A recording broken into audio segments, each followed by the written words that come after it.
Bonsoir à tous, j'espère que vous avez passé un bon week-end. Je vous retrouve donc comme chaque dimanche pour vous annoncer le programme de cette semaine du Club Chef-d'œuvre.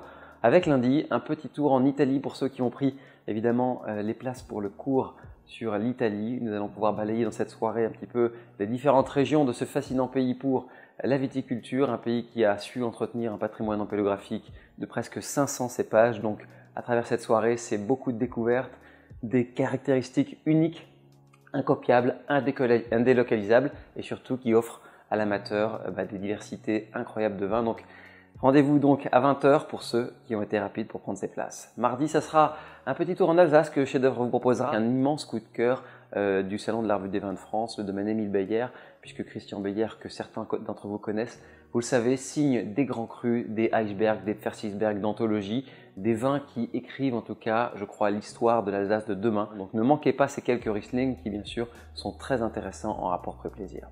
Jeudi, nous ferons un petit clin d'œil au sud-ouest de la France avec, là encore, un vin complètement unique qui, lui, peut-être pourra entretenir la conversation avec d'immenses Bordeaux dans quelques années. Un vin qui est le fruit de la passion de Mathieu Cos, domaine Cos Maisonneuve à Cahors. Quelqu'un qui est complètement au-dessus du lot, qui a été visionnaire dans d'abord l'approche d'un terroir tout à fait particulier, une cuvée qui s'appelle Marguerite, qui sur des argiles très singuliers, un peu comme Fournaise à Pétrus, offre en fait au Malbec une alternative évidente, incroyable au grand vin de Bordeaux, puisque cette cuvée Marguerite, qui est donc à son 3e coup d'essai en 2015, propose des Cahors comme on en goûte très peu.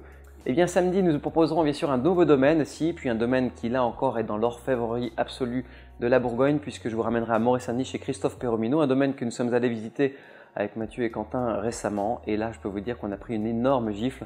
Une gifle comme on en prend quand on va chez Leroy ou quand on va à la Romanée-Conti, avec un homme qui pousse le curseur de la précision très très loin et qui, bien sûr, sur des terroirs comme les Charmes Chambertin, les Latricières, comme sur la Riotte, notamment à Moret-Saint-Denis, offre ce qui se fait quasiment de mieux en termes d'interprétation de la Côte de Nuit. Donc c'est un peu comme chez Nicolas Groffier, les prix sont assez décoiffants, mais quand même, quand on goûte des choses pareilles, on se dit qu'il faut au moins boire ça dans une vie d'amateur et vous aurez en quantité bien sûr très infime, la possibilité d'accéder à ces trésors qui font partie bien sûr des caves des plus passionnés et des collectionneurs du monde entier.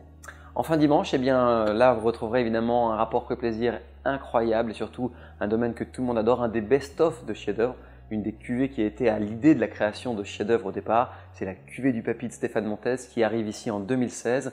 2016, vous le savez, en Vallée du Rhône Nord, c'est immense. Ça fait partie des grands millésimes de la Syrah, ça fait partie des millésimes qui entreront dans la légende des grandes années puisque depuis 15 ans, on n'a pas connu un tel équilibre et des tels plaisirs. Donc cette cuvée qui est issue de très vieilles vignes sera proposée en bouteille, en magnum et même en plus gros format pour les collectionneurs qui parmi vous aiment voir vieillir cette bouteille. En tout cas, ça fait partie des choses incontournables à Saint-Joseph et surtout des vins qu'on ne rate jamais d'une année sur l'autre chez Chef-d'œuvre. Voilà rapidement pour le programme de la semaine. En tout cas, j'espère que cette semaine vous plaira. Merci à toutes et tous pour votre fidélité et je vous dis à bientôt pour un nouveau programme.